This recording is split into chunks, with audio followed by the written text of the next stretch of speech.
Your boy Tobias Young. I have Ariel Zeigler in the house. And today we are going to make some magic happen for you guys. Okay. Yeah. We're going to be talking about some things that will improve your experience and help you with your lifetime value of your clients. Because obviously, the better your clients' results are when they're working with you, the longer they're going to stay with you. That's going to improve the whole lifetime value. And one of the biggest problems that we see is that your clients may start off really, really motivated Mm. and they'll jump in and just like, oh my God, this is great. And then what happens after a few weeks when that initial excitement dies down? They stop the adherence, they stop following, they lose their excitement, and they drop off. And before you know it, it's like you lose a client, right? Because they only will stay with you if they're kind of programmed in for the long haul. And that's some of the things that we're going to jam on today is we're going to talk about long-term client behavioral changes and why your clients aren't following your coaching Mm. and what we can do to make some adjustments to help out with that. And I have an expert with me to help bring you some jams and some madness in here. Ariel, please explain who you are, where you're from, and so people can get to know if they don't already know who you are. Awesome. Thank you for the wonderful intro as well as backing what we're going to be covering today. Yeah. Ariel Ziegler, owner of Heart and Soul Wellness. I started my business back in 2020 with the pandemic, as many of us did. I've been in the coaching and fitness arena for the last, oh my God, 13 years. Got into this industry like many, through my own personal struggles. I was obese as a kid, into my teenage years. I developed an eating disorder and a whole bunch of different addictions during that time frame, panic, anxiety disorder, XYZ. My healing journey through those is actually what constituted me creating my business. So I work in human behavior. I coined the term disentanglement mentor. So I work on how people create attachments to certain experiences and traumas that alter their subconscious patterns of behavior that keep them from doing the things they say they want to do and creating the lives they say they want to do. I also address the gut microbiome because the neurochemistry and how your neurotransmitters function on a daily basis affect your mood, which can make things a little bit more difficult to deal with psychologically and neurologically. So I deal with the nervous system and rebalancing and calibrating that as well to streamline the process of the psychological as well as incorporating movement and breath work so we are able to live our lives in the highest possible path. Amazing. I love that. Thank you, Ariel. And there's not enough people that do what you do. And that's why you are obviously have a great niche and you're a superstar at what you do. So super grateful to have you in here in there. And by the way, you guys, if you're watching this live, give me a hashtag live down in the comments below so I can know that you're here with us. And this is going to be interactive. We're going to be asking you some questions so you can be able to dive in. And, if you're watching the replay, just give me a hashtag replay so I know that, hey, you weren't able to watch it live, but now you're going back and you're watching it. So that way it will be amazing. All right. Also, you guys are trainers. You guys are online trainers. Let me know if you're online, if you're in person, or if you're hybrid where you do both. Go ahead and type that in the chat. Online, hybrid, or both, because we're going to be able to jam in. What's up, Tommy Morris? Good to see you, brother. Welcome in here too. So we'll be able to dive in. And also, what is the average length that your clients stay with you? Most trainers don't track that stat. Yep. Okay. Most clients, or most trainers, I should say, focus on the front end. Hey, let me just work on the leads, get as many leads as possible, sign up as many people as possible. And then you kind of drop the ball when it comes to the back end and the delivery side, right? Hey, if this is you, you are not alone. It happens to the best of us, right? Because obviously you're thinking, man, I want to be able to make some money. I want to go full time into this. But really, keeping a client for the long term is really where you're going to make your money and you're going to make your impact. And if you're making impact with your clients, they're going to stay with you longer. If your clients are staying with you longer and getting the results, they're going to be referring you more people and they're going to be giving you testimonials and referrals, which in turn is going to help blow up your business. So focus on the back end and the front end. All online 22 hours a week. Ooh, about 70% of my clients are with me 3 to 5 years now. Wow, my retention rate is Wonderful. excellent. That is amazing. Yeah, I still have. I've been doing the online training, you guys, for 15 years, a long freaking time. That kind of Wow. dates me. But I still actually have, and it was so funny. Like one of my clients, I just did a call with yesterday, in fact, and we were looking at some of his menu plans from like 13 years ago. We were like, "Holy shit, look at these things!" It was like when he was competing, Mhm. back in the day, which is so funny. And it's like when you establish these relationships, it's just like gold. I love it. So, anyways, what we want to do is we want to talk about why your clients aren't following your coaching. So, um, let me ask you this, Ariel. What do you feel like clients need both? Clients clients need most in order to stay with you longer, and where do you feel like most trainers are lacking as far as being able to help with client retention? What are some of your thoughts on that? Mm. Adaptability, communication and adaptability are at the forefront. I don't believe that that is at the forefront as to why clients don't follow and adhere. I think that the first two things that need to be taken into account when a client comes in, because they're always like, I got this, right? Anything. It's not just training, it's anything newfangled, right? A person will adopt something and they don't realize that in that adoption, they have to let go of other things.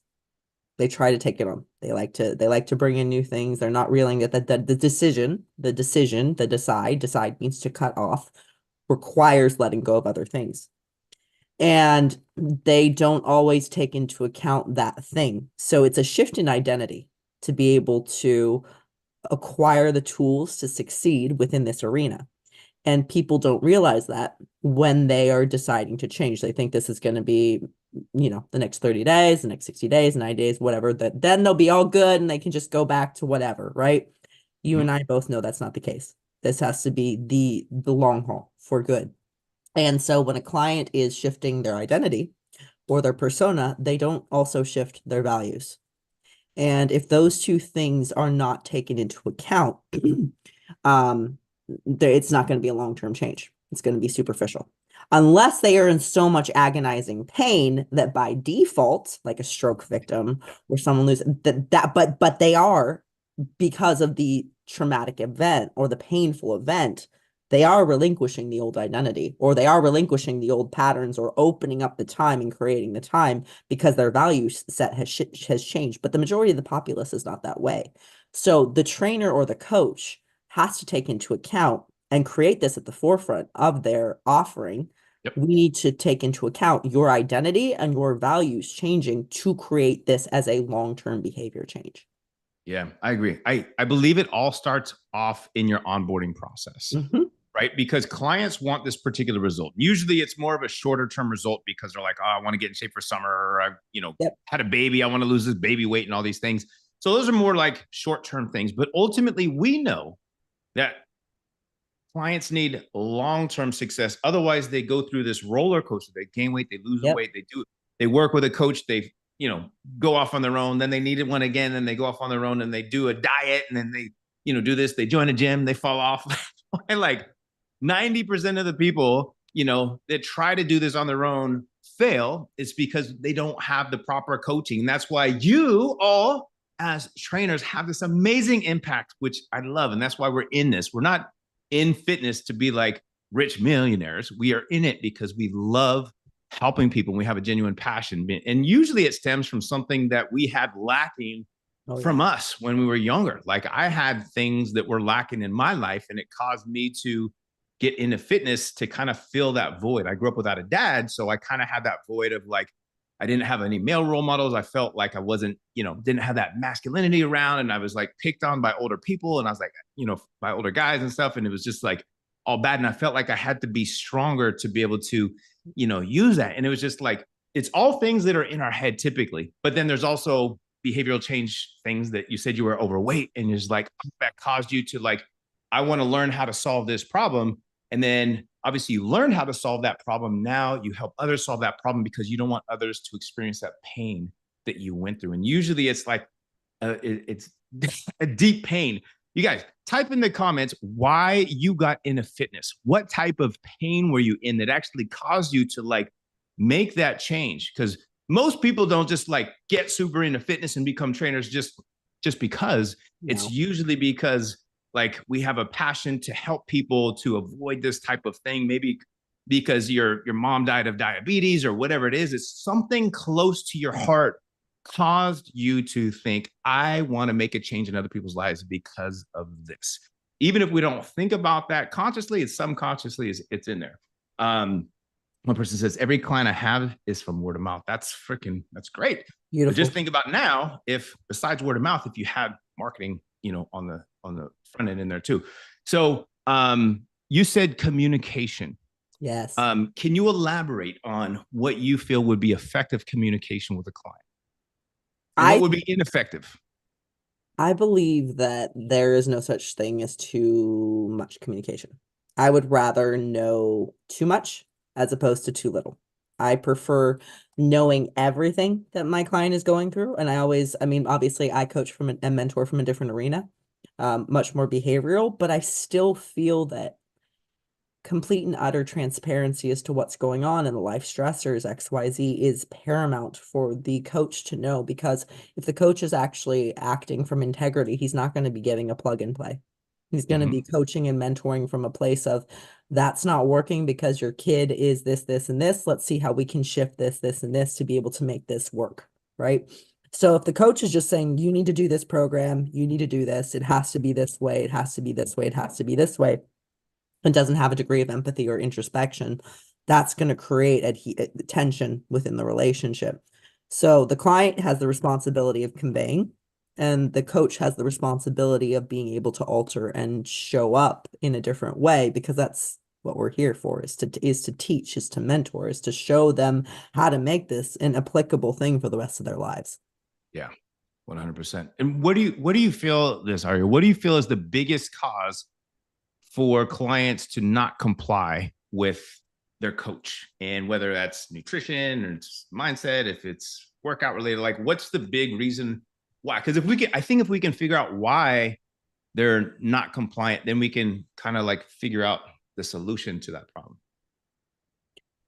There's a couple things. I think, and I get this a lot, is there's like this illusion of hierarchy, of like a fear of asking a question or being seen as stupid or being seen as an imbecile. That's a very common one. Or not that it's just like they don't see them as a real human being or someone that they can actually identify with. It's almost like a kid to a teacher, right? It's like, oh, da da da to the teacher. They don't realize that they're an actual human being. And because of that, many clients don't reach out. They don't ask questions. They don't see if there are things that they can change. They don't have a transparency of communication, or they're afraid of being judged. And I mean, obviously, there's a degree of responsibility the individual has to do to show up there. But I think that the coaches also can create a more empathic and compassionate arena for which that the client can potentially come to them within that, which also, like you said, goes to the onboarding process and how they preface and they set up the container for which they are going to be serving from. But adaptability is the biggest thing as well, being fluid with the process as opposed to rigid. And do you feel like a lot of trainers provide unrealistic expectations? Because Yes. obviously inside marketing, it's like, hey, I'll have 20 pounds. He's like, and so they're thinking, okay, like that's the end goal, is like losing these 20 pounds in 90 days. And then sometimes it's like, hey, well, what if it takes longer than 90 days? Then it's like, oh, I must be doing something wrong, or this program doesn't work, or those kind of things. So Mark, what do you feel about all those things? Give me some of your feedback. Why do they want to lose 20 pounds? That's the biggest thing I always say, because it's not the 20 pounds. It's never the thing. It is never anything anyone ever tells you has nothing to do with the thing that they want. It has to do with the feeling and the emotionality and the experience and the view behind that end result. So if they say they want to lose 20 pounds, but then their parents just died and their kid is this and blah, blah, blah, blah, blah, and they're still hard set on that and they're a failure if they don't reach that goal, and then you're telling them they're a failure, they're not going to continue to work with you. I'm sorry. Unless they're extremely sadistic motherfuckers, and you'll get those people.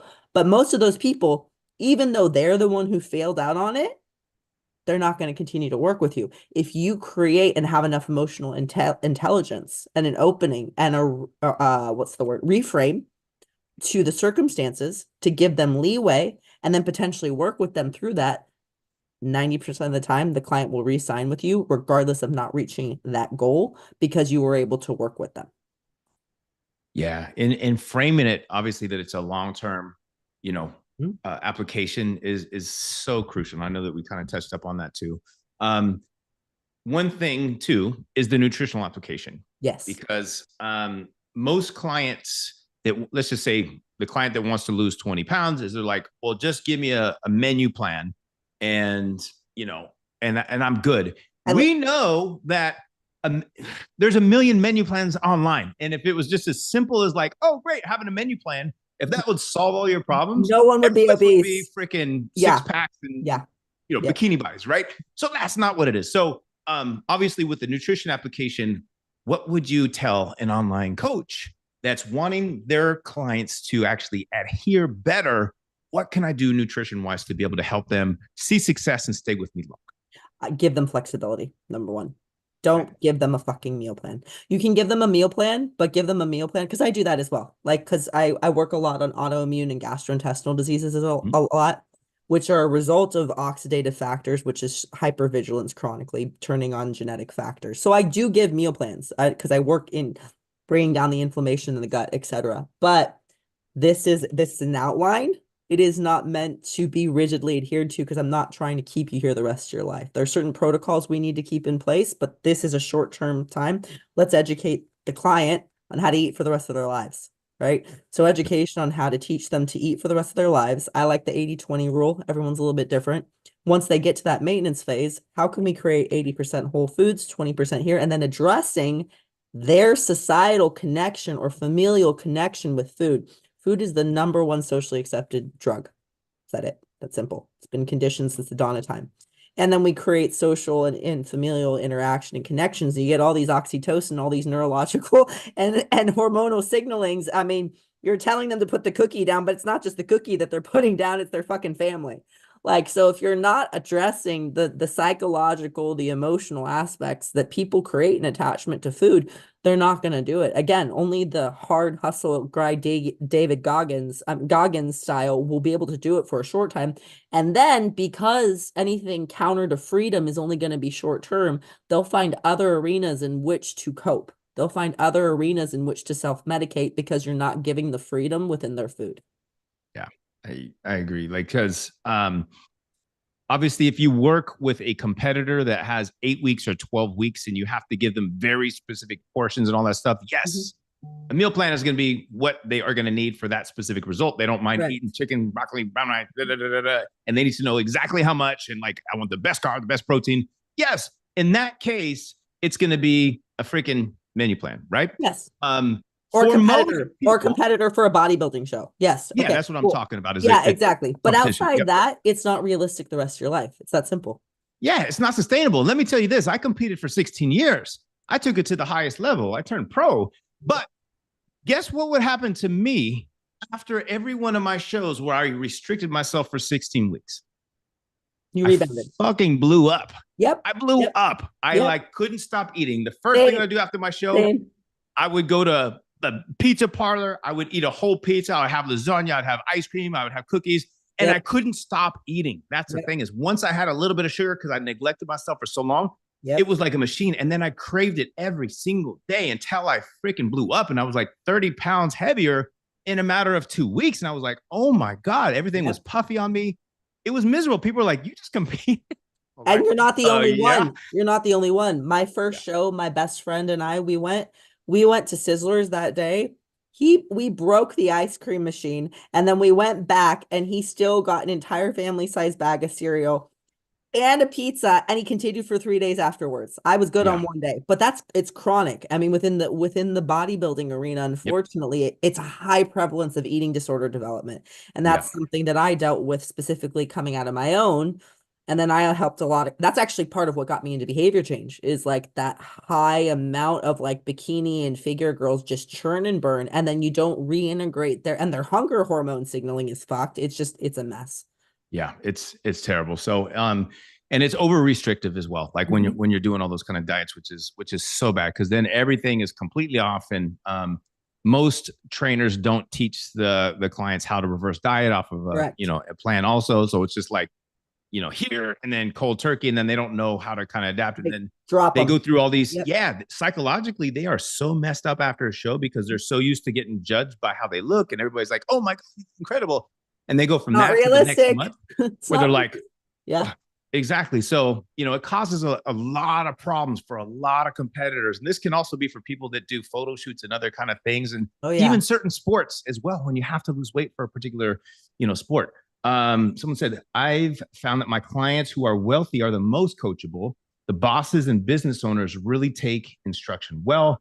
My clients often, and another person says, my clients often don't lose much weight, but they end up with very noticeable body recomposition, which is great. Yeah, that's what Yep. we want to judge it by. Can I Exactly. have my clients journal their means? I think that would help them be accountable. And then I can't stand Dave Goggins. Um, yeah, so getting some cool comments in here. Awesome.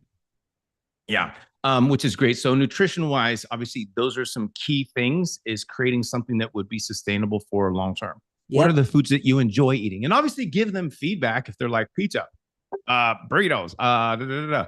Like, great. Let me show you how to make some healthy Has some options. So you can healthy versions. Oh yeah. And that's where uh, it's like this doesn't we make it so dry. Like a lot of trainers make it so dry and it's like I wouldn't like why are you running your business if you're not having fun? Like how can we make this fun? And if you're not having fun, your clients are not having fun. Like let's be totally honest. yeah, I used to jam. I man made so many crazy recipes. I used to make protein ice Yep. cream, protein Same. pizzas, and all this kind of stuff.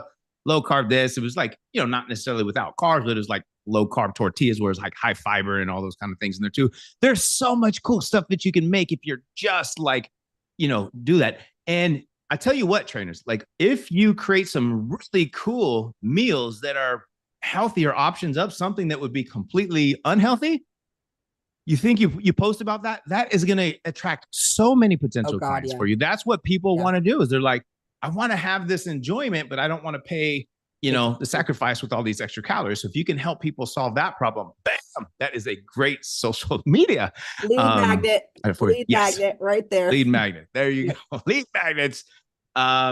What about this? Because obviously the nervous system can take a big toll too, with adrenal glands and everything, from over dieting, over training, all those things. And a lot of times clients also will drop off with that, over caffeination.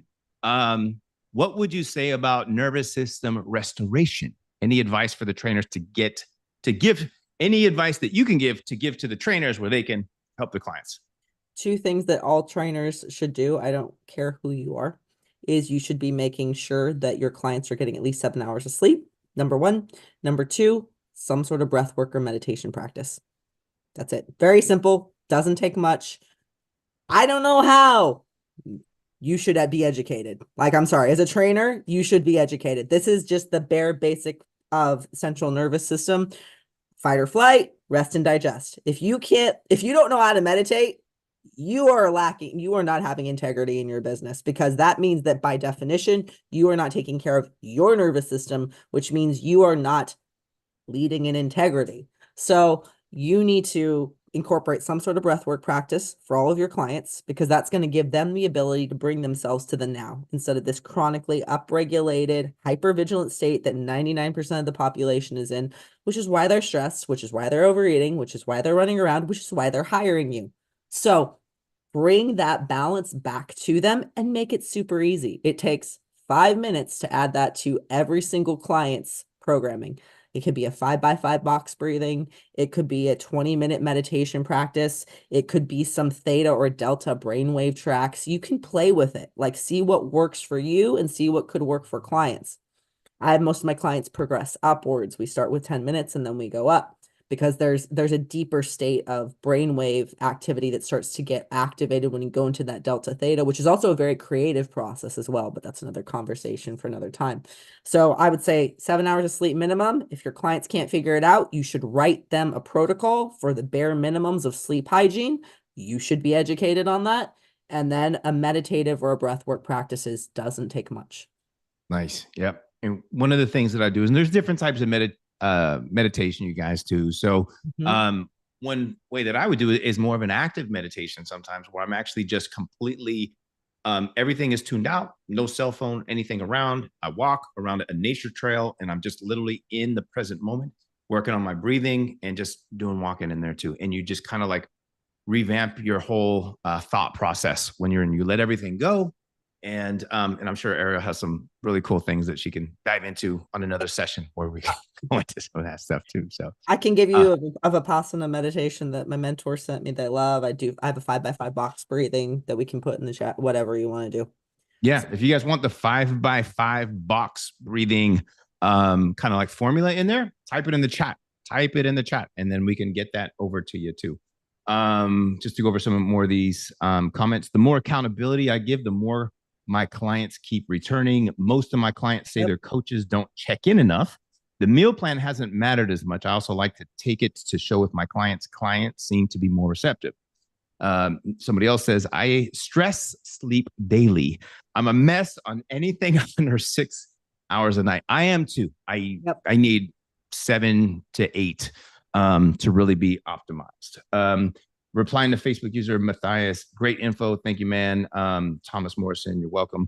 One client swears she has no time for more than 5 hours sleep, and she functions fine with that. She works across time zones, so her meetings start very early morning. Well, then what you can also do, it doesn't always have to be consistent sleep. Obviously, there's going to be certain times where you get your REM where you're, consistent sleep, and sometimes it might take 90 minutes to even get there. So if you're taking little breaks and maybe doing a nap in between, a power nap, it can work. It can be helpful. Even if it's just like 60 minutes, you get an extra 60 minutes here. Yes, it's not going to be as effective as like a complete REM sleep, but will it be effective in helping you with everything? Yes, absolutely. So even if you have to break it up and get your 5 hours here, maybe 2 hours here in the middle of the day, black out your curtains, get all that, turn off your blue light electronic. You guys know the deal on all that kind of stuff. Good. Well, and there's also a lot of research behind what they call biphasic sleep patterns, which is actually before the Industrial Revolution. That's how the majority of people lived. So, I mean, some people, I actually have one client who's so thick in her biphasic, she gets 3 hours and 3 hours. I'm sorry, she gets 3 hours and 4 hours. So she gets a three, and then she goes and does work, and then it gets 4 hours. So if the client is able to do that, then go for it. Yeah. Good. Let's go over some of our other topics that we're going to talk about. Stress. So as far as how many of you guys have clients that are highly stressed? So they either are in a stressful job, stressful family situation, any of those kind of things. Then let's go over just a simple, Ariel, what's a stress technique that a trainer can give to their client to help out with some of that, or any type of advice if they have a high stressed client, because that also can lead to them not adhering. If they're really stressed, then they like eat instead of, staying structured with things. So first off, I would have them get a journal, like get a little like notebook, small one, and have the client start identifying patterns of what creates upregulation in their nervous system. So then you can start to identify certain, like, what are the value. This will also start to identify their values within their lives. So what are things that actually, is it business? Is it provision? Is it family? Is it a hobby? Is it creativity? Whatever it may be. So have them start taking a little notebook on like a scale of 1 to 10. Be like, scale of 1 is like you're totally chilling. Number 10 is like you are so stressed out of your mind, you're going into an anxiety or a panic attack right now. And have them log that over the next week on a scale of 1 to 10, little sentence attached to it, and see where those patterns are arising. And then provide them with breathing and go through it with them. Don't be like, here's a video, go have fun. No, sit down in their session at the last 5 minutes and lead them through some sort of guided breathing or guided meditation so they now know how to do it. They're coming to you to learn how to like move physically. Give them this as well, right? This is just as important as the movement techniques, because it's going to mean that they're going to adhere to it and if you give them that, they're going to fucking love you. You just gave them peace amidst chaos. Like, they will stay with you far longer if you give them that balance of this hyper, because when we're working out, it's stress. It's still eustress. It's positive stress, but it's eustress to the body. If you can give them that full spectrum, there goes your retention, baby. Yeah. Yep. And then also you guys got to take into consideration that When stress occurs, when there's a stressful trigger, something happens that makes this person stressed, there's usually a habitual reaction to that Correct. stress. Hmm. So maybe they get stressed out every single evening, right around 7 to 8. They're Yep. get stressed out with their kids, and they start thinking about all this stuff, and then they naturally just go and have 3 cookies, and it's like their coping mechanism. They know that Right. they shouldn't, but they just do that, or alcohol, or some people, or lots of different things. So Ariel, any type of advice on replacement? So when that person has that stressful trigger, knowing that that stressful trigger is occurring, and knowing that they normally would go for those 3 cookies, instead replace that habit with something else. Maybe they drink 8 ounces of water, do 10 body weight squats, and then think, do I really need these cookies after all? So they're now cognizant of that situation when normally it's habitual, so they're not always super aware it's going to happen. First off, bring awareness to what's going on. I'm triggered. Obviously, this is creating some sort of thing. There's a thought, many times there's a thought train associated to it, right? I failed at work, the kids are da da da, whatever it may be. So the biggest thing is separation from thought, bringing awareness to the thought, knowing that you are not the thought. Then for the first week, I always have my clients engage. Like, if you want to do the thing, go and fucking do the thing. I don't care. I want us to first separate between the entanglement within the thought, because when you think you are the thought, then you just do the habit, you do the habit loop, right? Then after that first week, I have them, and if they decide to jump into actually changing things sooner, then great. But first, it's creating the separation, because that takes time. Many people just are entangled within what they're thinking, and they just fall into the cacophony of the thing they say they don't want to do. Yeah. Then you can do something like that. I think that can be beneficial. However, they're still looking for that little dopamine hit. They're still looking for that little pleasure offset. So it's more, I try to have them do something that they would enjoy. And if they do truly enjoy that, they're super hyped about exercising right now, they know it'll make them feel good, then yes, great, go for it. But ask the client what they would enjoy doing that they don't otherwise enjoy doing, and how much time, right? Because food's normally convenient. How much time do they have in this little gap that they create? Because many times just like, well, food's super simple and easy and I can go back to doing this. Great. How else can we potentially do something there? Is there, Yeah. maybe we can have a batch of something or other ready for you, or maybe you can go do a little dance, or maybe you can call a friend real quick if you got 10-15 minutes, whatever it is. They're looking for a little up regulation, a little hit right there, and that's how they give it to themselves. Nice. Good feedback. Um, Somebody says, should I be carb cycling daily with all my clients? I wouldn't. That's a very one size fits all approach. And carb cycling, I mean, what's the point? Many clients don't need that much complexity. They don't. And that's very fancy. If you have a bunch of clients who are fitness competitors and they tend to have issues with weight loss, women tend to be pretty receptive to carb cycling. Men, you just give them a fucking deficit and they're good. So, but I would say why? Like, why would you give all your clients carb cycling? It's very complex. It doesn't need to be that complex. Yeah, that would be more of a like a level 2, level 3 type of Yes, client, I think. correct.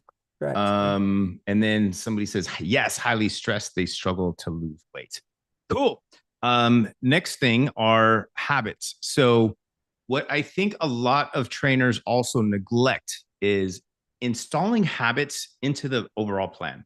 Yes. Because I think what a lot of us think, especially in the very beginning when we first start training online, is we're like, okay, I got to give them a nutrition, something nutrition related, whether that's menu plan or nutrition coaching, or, anything to give them some advice on nutrition. And then, hey, I got to get them the workouts, because that's what everybody thinks that they need in order to succeed.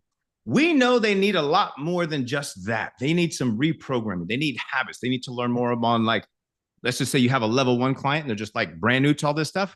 You got to start from scratch. It's like, Yep. hey, let's work on water consumption this week.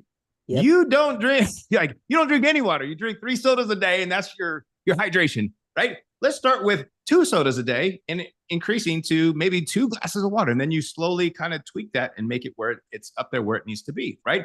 You're going to do things slow. Don't try to change everything all at one time, especially in the beginning.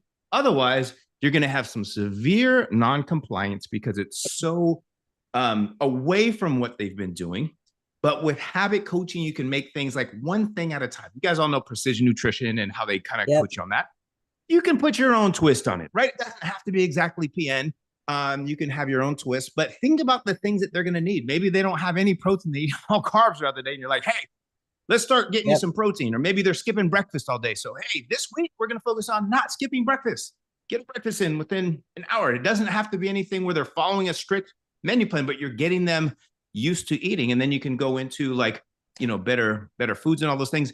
Any advice that you have for trainers implementing habits into the program or anything when it comes to that? Ask the client what they want. Because I think that a lot of trainers and coaches think that they know what their clients want and they don't. Like Mm-hmm. if you, yeah, the client wants to lose 20 pounds. Why the fuck do they want to lose 20 pounds? Why? Why? It's never, I just want to lose 20 pounds so I feel better.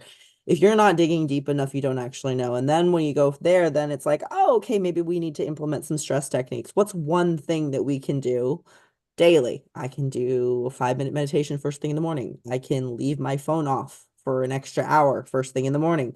And then I typically have my clients they commit to one thing, as you said, like incrementally Mm-hmm. per week. And then we add on that. And we only add if they've already mastered that first one. We don't add if things have not been consistently met, because then you're just creating a sense of overwhelm. They're already stressed, and then their nervous systems go into overdrive. And then many of them also create that dialogue of I'm a failure, or I'm never gonna get there, whatever. And then you have to deal with that on the back end. And then if they have that dialogue going on, they will bail eventually, unless like some are just hardlined committed regardless of what goes on. So I also think if you guys use platforms, Trainerize is one of my favorites for these habits. They're amazing. You can automatically set them up. You give them one habit a week. They want to do food, cool. Give them one protein, add a protein serving per meal, add a vegetable per meal. Get a 20-minute walk in every single day. And you weren't walking at all before. And then always give them a sense of reward afterwards, basic Pavlov conditioning, right? So before they do the thing, as soon as they do the thing, they give themselves some sort of sense of reward. It could be $5 towards a self-care day. It could be a conversation with a loved one. It could be going out with the girls this weekend, the guys, whatever it may be. So also have that back end positive reinforcement for engaging in the healthy habit. Yeah, absolutely. Good advice in there too. The other component that we're talking about as far as nutrition is obviously going to be the training component, right? Mm-hmm. Um, one of the things that I see pretty often is the trainer wants the client to do the type of workouts that the trainer wants, as opposed to what the client can actually do and Yep. wants, right? So let's just say you have a client that is like maybe highly stressed out. They don't have a lot of extra time. They're very busy. Maybe it's a mom. She has kids and she's like, you know what? I really don't have time to go to the gym and do all that stuff. And the gym around me doesn't even have a daycare. And you're like, no, you got to find a way. Like you got to go to the gym. You got to work out 5 days a week. If you want to get these results, you got to work out 5 days a week. And then on the 6th day, I need you to do like da da da da. Yep. And this person is like, I am going from scratch. So let's just say they do that, but then it causes them so much extra stress, or maybe then, everything else is kind of thrown off. Do you think they're going to stay with you? No. So what we have to do too, just like nutrition, is what will work with them and something that they can sustain. If somebody can't sustain a 6-day-a-week workout plan, don't do that. And plus, you're not going to get somebody started off on a 6-day-a-week workout plan anyway. So maybe you start them gradual. Hey, is this okay? Do you have more time? Do you feel like, you would be up for getting an extra day in when they're at 3? Yeah, I think I can manage that. This is actually getting good. In the very beginning, it was kind of, my body was sore, but yeah, I can get a 4th day in. Awesome. Let's do it. So that communication that we talked about, that's usually there's the gap in that communication. You got to make sure there's the bridge, and you have to be communicating often with your clients. So you should have at least at a bare minimum, a weekly, check-in with your client, whether that's through a form, whether that's through a video call. And especially in the beginning, you're going to want to have more conversation than that, especially checking in with them, making sure day 1, day 3, day 5, hey, were you able to jump around in the app okay? Are you able to find everything okay? How was your first workout? All those type of things should be implemented inside a lot of the training apps these days. You can automate a lot of Yeah. the initial messages. So Mhm. if every day on every client with day 2, you want to ask them how their first workout was, you don't have to do everything manually. You can set it up on day 2. How was your first workout? Tell me about it. Right. And then you can get in there. So make sure that you're setting up some systems and automations. But overtraining, do you see trainers overtraining their clients a lot, Ariel, and what you do? Or because I'm just thinking about the adherence. And that's another thing another reason why a lot of clients do not continue working, because Yep. it's just so far off Too from what much. they've been doing. Yeah. It goes an incremental change in communication, just like I was saying in the beginning. Like if you're not communicating with your client's not communicating with you, then the relationship is going to fall out. You can't expect a client to go from 0 to 1,000. And many trainers forget that. It's the experience in the client coach relationship. It's about the client. It's not about you. You got to Yeah. get out of your own way. You got to get out of your own ego. And if you think that they're going to do the things that you're doing, you need to sit down and really look at why you're doing this in the first place. Yep. Good. Good. Good. Good. And so obviously we went over a lot of different topics in here, you guys. Was this helpful? Let me know if this was helpful, if this was fun. I love jamming on this kind of stuff. I can do this freaking all day long. So um, type in those in the chats. Yes, I love it. Good. Ariel, as far as you, I appreciate you jamming on here too. And Thank if you. anybody wants to find out more about what you do as far as client behavioral changes, or there's maybe somebody that's actually watching this that needs to have a coach to help them with client behavioral changes, what would be the best way to get in touch with you? Facebook. I have a business page, Heart and Soul Wellness, and then Ariel Zeigler. I respond on both of them. I frequently post stuff. I post free stuff quite often. If you want to message me, if you even have a few questions, I always say that I'm happy to help for information. It's application I pay for, that people have to pay for. So if you have some general questions with clients that aren't adhering, or maybe even you're like lackluster, you're like, well, I'm doing this. Feel free to shoot me a message. Instagram, Ariel Zeigler 1, and then on LinkedIn, Ariel Zeigler. That's Zeigler. Awesome. I love it. Good stuff. So thank you so much, Ariel. Your expertise in this field is exactly what we need more of. Thank So you. we can jam and we can help more people in there. So make sure you guys reach out to Ariel, give her some love, send Thank her a you for the message, honor. say thank you in there. And then if you want the box breathing, what would be the best way? Should they just shoot you a DM and ask for the box breathing? Yeah, just shoot me a DM. Or I can Okay. give you the link and you can put it in the show notes if you want. Yes, I can do that. So Perfect. if you can jam on there. Ariel, thank you so much Thank you, for Tobias. jamming on here with me. This was a ton of fun. You guys, thanks so much for being interactive. Love you guys. And stay tuned for more info, comment, share. If you have a trainer that needs to see this, could benefit from it, make sure you tag him in here. Okay. Until then, have an awesome day. See you later, team.